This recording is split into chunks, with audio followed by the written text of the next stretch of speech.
This week's feature is on a senior sports writer, Cody Underwood, who is a student at the University of Tennessee who came all the way here from California. To further his passion for sports writing, Cody is currently at the Daily Beacon covering track and field.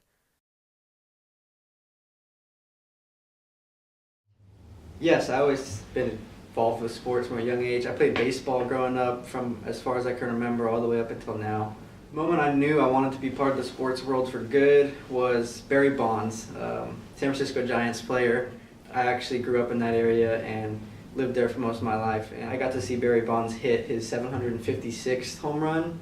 I went with my grandfather to the game, and at that time, nobody knew when that would happen, because a lot of people were walking Barry Bonds, and it was a story. It was a big story, and you read about it in newspapers and things like that. And I thought it was so cool to be able to have a job where you could talk and just write about sports and all that kind of stuff. So I thought it was really cool. Athletic perspective and an academic perspective, both. I think it was really that game. I enjoy it. It's something that is, close to home, close to the heart. I think it means a lot to me.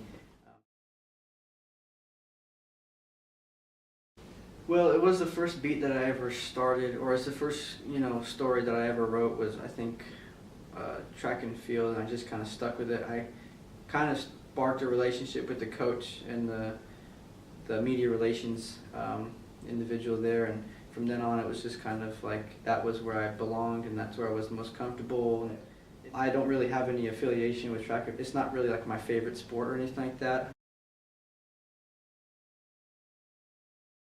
I think sports are a beautiful thing. They gather people, and for hundreds of years that's what they've done. They've gathered people in community, and I think that's a really important part of life. And I think the controversy in the NFL right now detracts or distracts from that effort. I think sports are meant to be watched and enjoyed, not politicized. Yeah, to add on to what I previously said, I think Twitter sphere and Twitter sphere battles and all that kind of stuff, social media, in a sense, takes away from the beauty of the game. That's what I'm all about. As a journalist, I like to consider myself like a purist, and just focus on the game, the stats, who had a really good game and things like that. And when you start talking about people's Twitter accounts, what they said on Twitter, and 140 or 150, whatever it is now, characters, I don't think those characters can ever mean as much as what happens in the game and the emotions that fans go through during a game. I can't remember the age that I started watching sports, because they were always there, always on, like parents watching them and stuff like that. I think that Barry Bonds game probably was the first instance where I really watch with care, if that makes sense. I'd pay attention more and be a student of the game a little more, I guess. I didn't actually start writing for sports until I got to UT. I didn't start writing for sports, period, until I got to college and the college levels.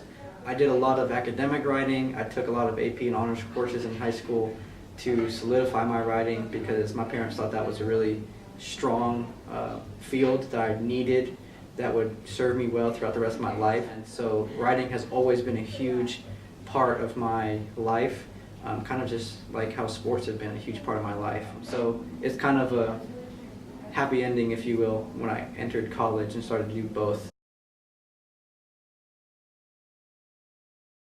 The one thing that appeals to me the most is being the guy or being the person with a byline in the New York Times or the San Francisco Chronicle after your team has just won the World Series. The first thing that happens to a champion is they hold up a newspaper that says World Champs or Super Bowl Champs.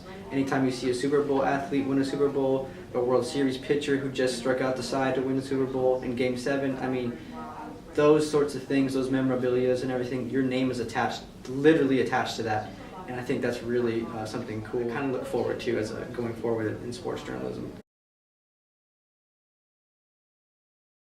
But I have had crazy experiences while writing a story at the local level. My first ever assignment that I went to was a high school football game out in Wartburg, Tennessee. It's a town, really small town, and everybody went to the football game.